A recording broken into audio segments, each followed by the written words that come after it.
Greetings, my friends. It's good to be back and see you. I would like to talk today about a couple of challenges to personal development in relationships. Um, Something that not many people seem to talk about in the whole personal growth space. Um, Lots of people tend to more often speak about personal development and personal growth gains, more confidence, more discipline, more clarity, more self-respect, etc., etc. But fewer people seem to talk about what you might lose or what personal development might end up costing you.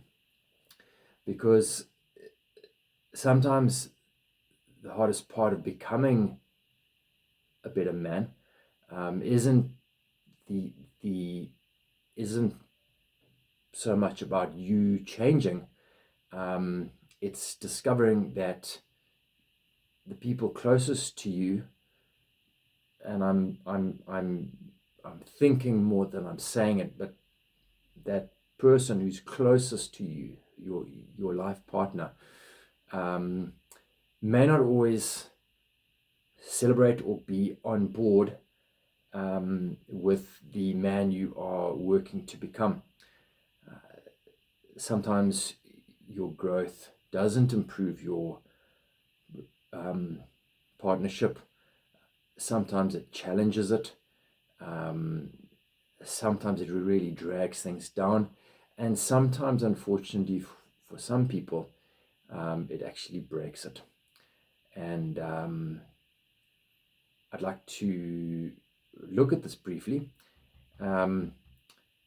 because it's an important part of life.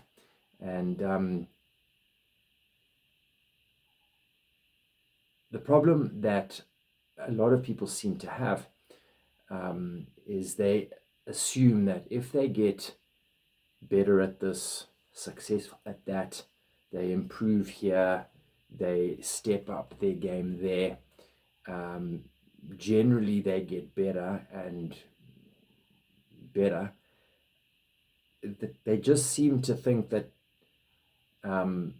that's automatically going to improve your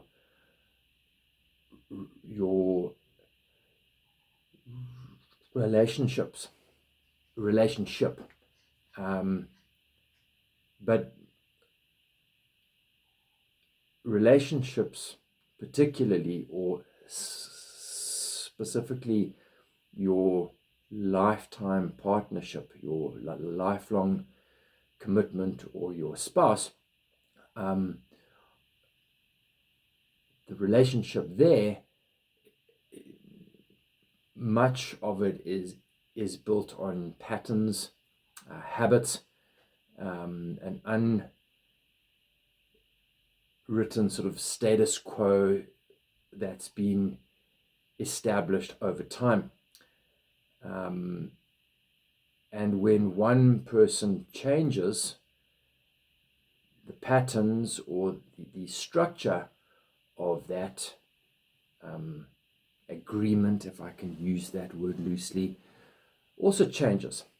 The conversations, the expectations, the boundaries, responsibilities, all of those things change. And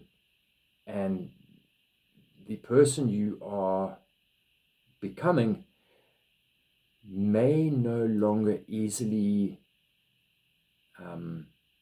might not easily continue to fit comfortably inside the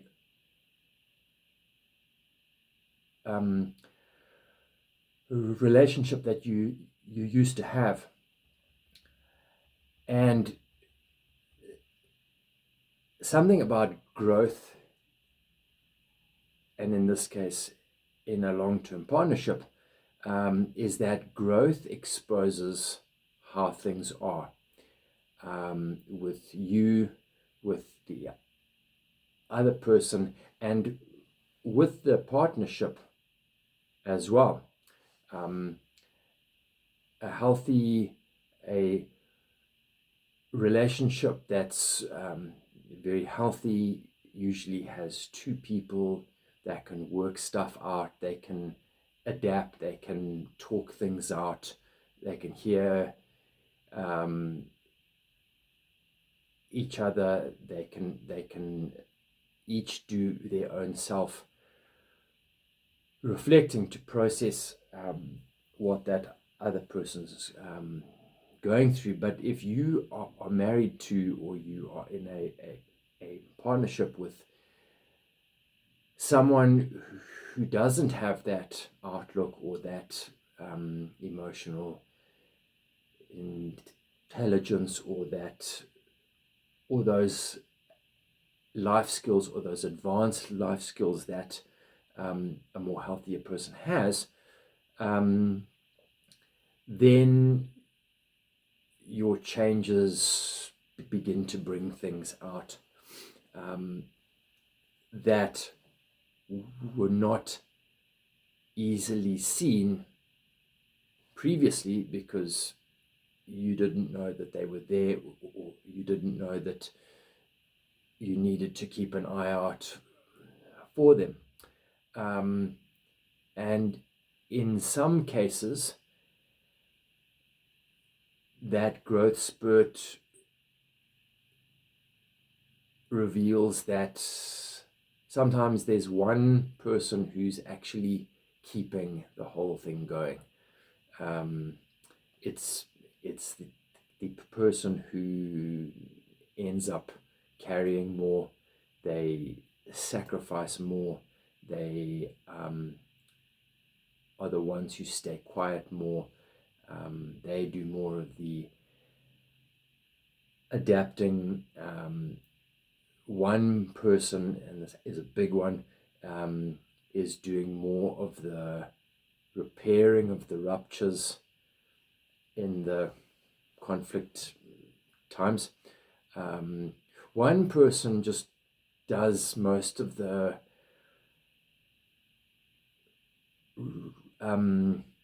fixing and keeping of the peace and keeping things on track. And of course,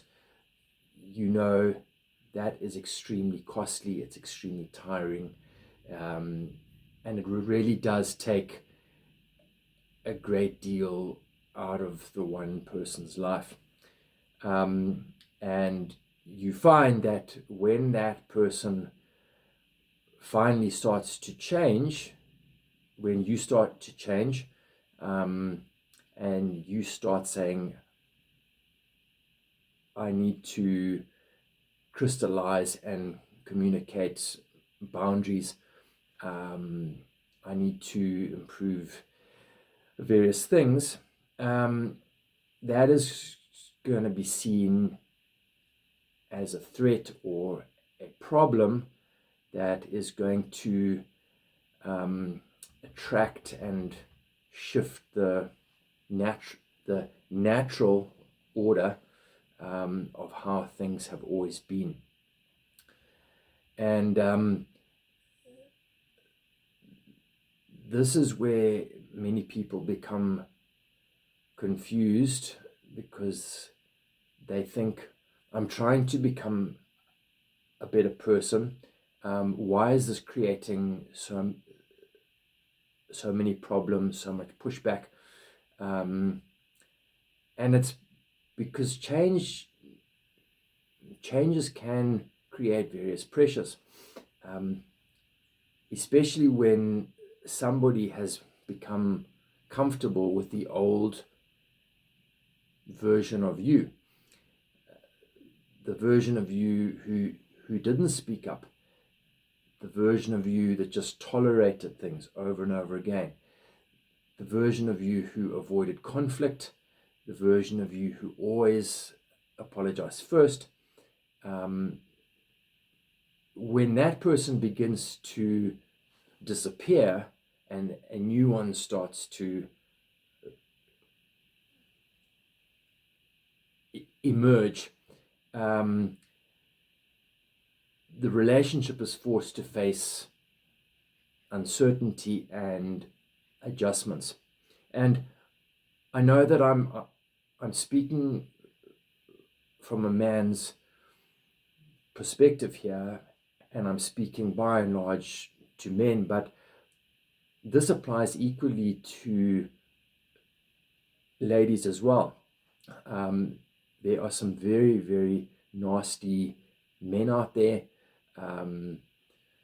And so I don't want me to just say that this is a man's problem. It's not.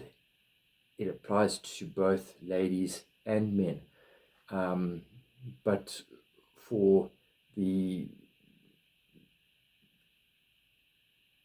sake of structure, I'm speaking quite a bit to men where they're at.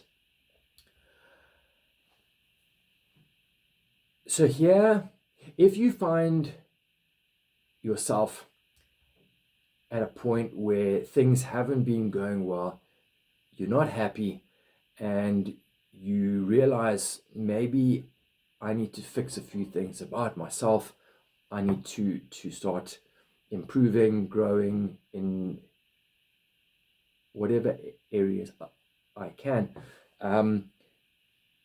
For some of you, your partnerships are going to be quite,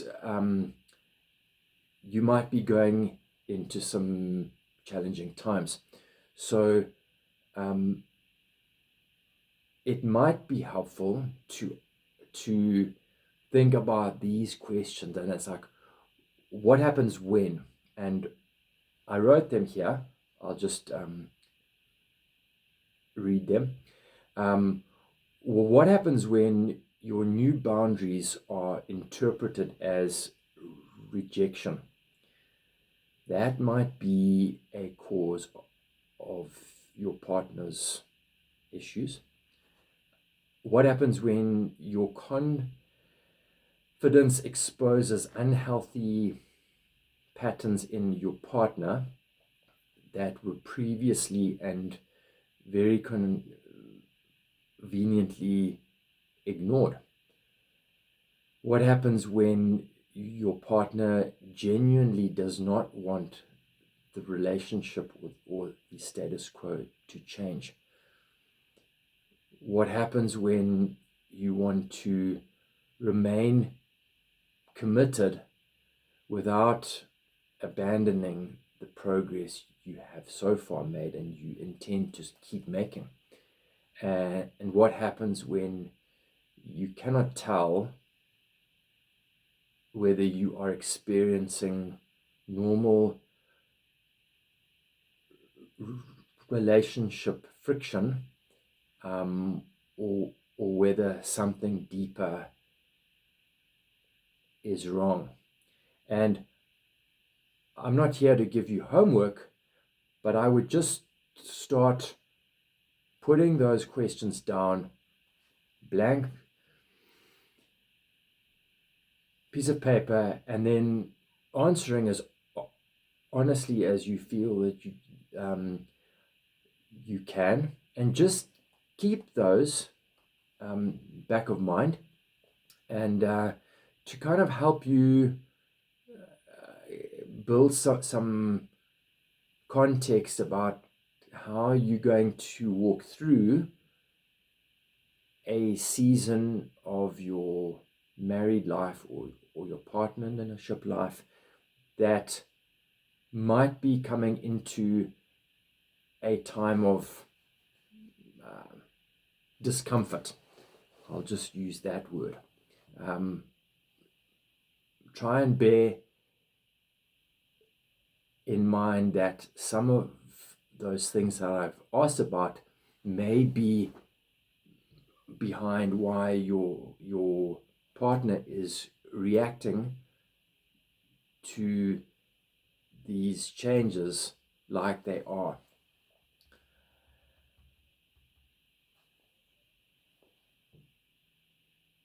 Be warned.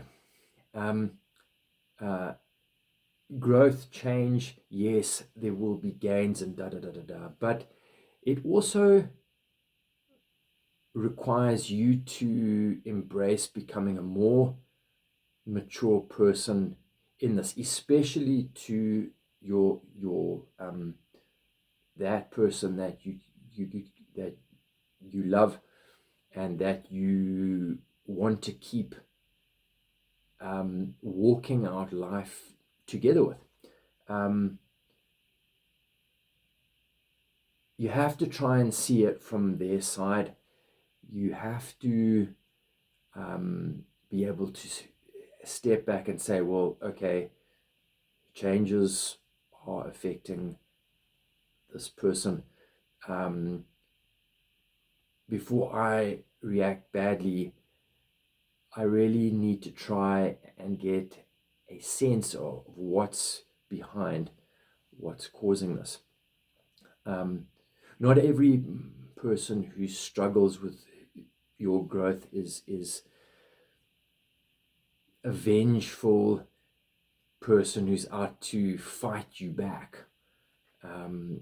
Sometimes it stems from being insecure. Sometimes they resist because they are fearful. Sometimes they don't understand what's happening and who this new person is that you're going to eventually become. Relationships do require patience, and I know that's becoming harder and harder as our lives get faster and faster and more hectic, and it just starts to become easier to just fast forward stuff, get things done. Okay, this isn't working, fine, move on. I'm saying stop. You owe it to both your partner and you to say, I need to exercise patience here. And patience is very hard. But it's a very, very important ingredient in the creation of this masterpiece. Sometimes, though, there are situations where your growth threatens the status quo, and your partner does get angry and they do start to really want to push back because previous to now, you didn't question things. You kept things going. Everything was carefully curated by them. They have got you into a place where they've now created how things must be and how things ought to be, and don't dare anybody come along and cause change. They people like that can often be very controlling people, and they want you just there or there, and to start losing control can make some people feel very, very fragile and very vulnerable. And of course, the first sign that they are losing what they've always had, they're going to start acting out in unpleasant ways. And they will name call, they will gaslight, they will get angry. There's a bunch of things that they can do.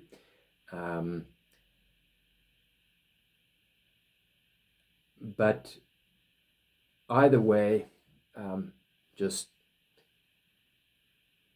getting back to narrowing these things down is that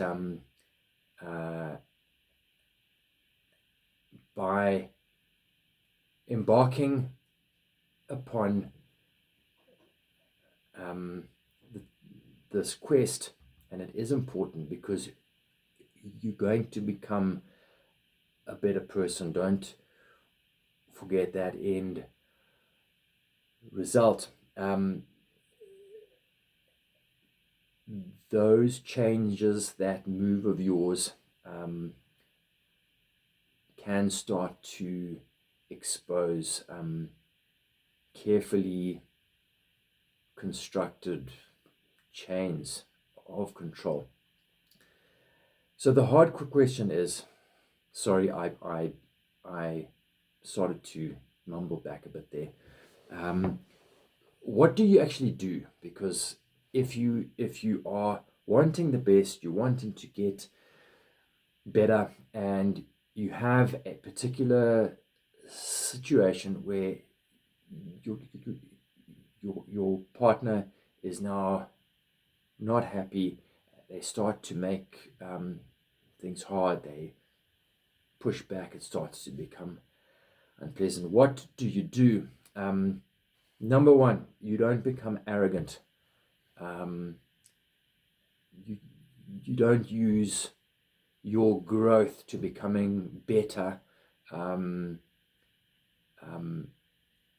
as an excuse to be selfish, and just say, well, I'm growing, you're not, so I'm leaving, cheers. That is selfish. That is not going to necessarily improve things for either of you. Don't assume that you're always right. You can feel right, and becoming a better person is always more right generally than not becoming a better person. But you've got to try and find a way to exercise being humble. You're not always right. Keep it in mind. Be patient. Try and get behind why she or they or whoever it is clashing. Continue examining yourself. Self-reflect. This is a huge one. Lots and lots and lots of people seem to have very unhappy partnerships, usually because people are not able or not willing to self-reflect. And you see this often in a pairing where one person decides to start really trying to fix things, and the other person is not a person who has a habit of self-reflecting, and they just get stuck down here, and you're climbing, and there's a gap that's just growing and growing and growing.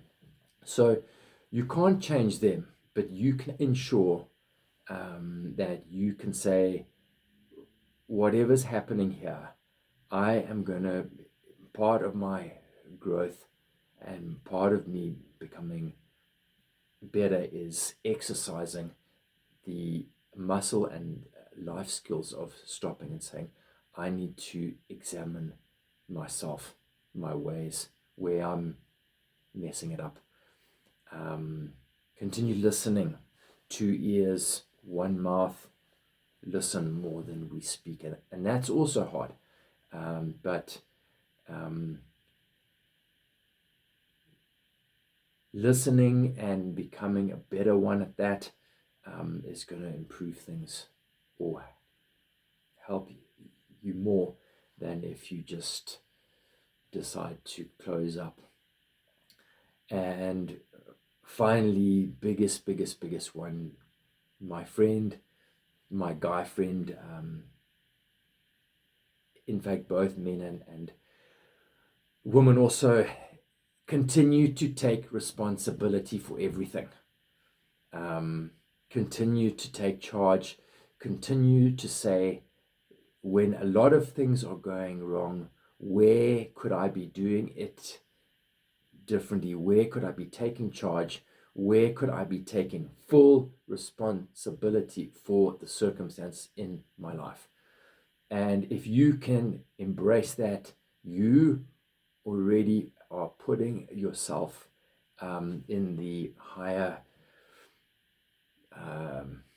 tiers of being a better person.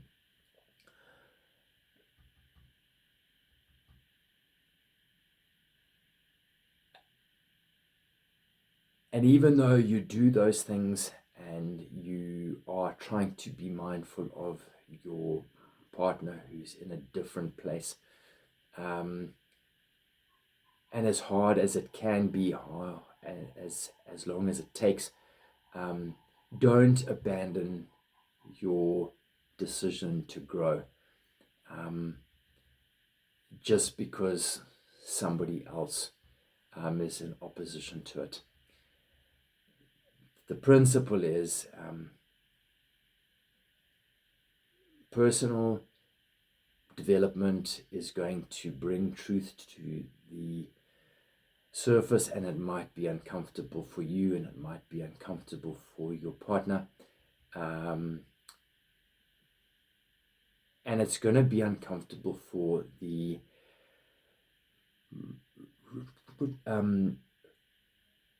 relationship as an entity unto itself.